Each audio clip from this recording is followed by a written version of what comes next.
Holy Week na naman po, ang dami na naman nating ganap. Kaya naman gumawa ako ng Holy Week Meds checklist para sa inyo.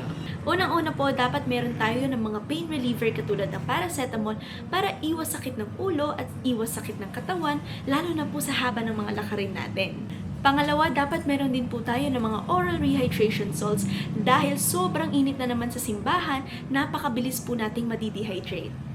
Sana meron din po tayo ng mga anti-motion sickness medicines katulad ng Meclizine or Bonamine para naman po safe tayo sa mga long drive, lalo na po kapag nagbisita iglesia tayo. Meron din po dapat tayong mga antihistamine katulad ng cetirizine or pwede rin namang loratadine para hindi po nakakaantok, para iwas po tayo sa mga bahing or kate pag nasa simbahan or pagka nasa prosesyon. Isalonpas mo na rin po yan dahil alam ko napakasakit ng mga kasukasuan at mga legs natin, lalo na sa haba ng lalakarin natin pag nagprosesyon na tayo.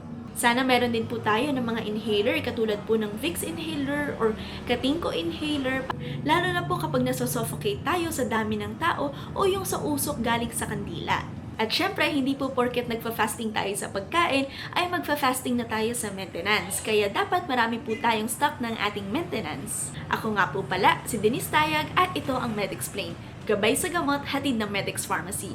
Visit us this Holy Week at National Road, Limay Bataan, tapat lang po ng Gabaldon Elementary School. See you!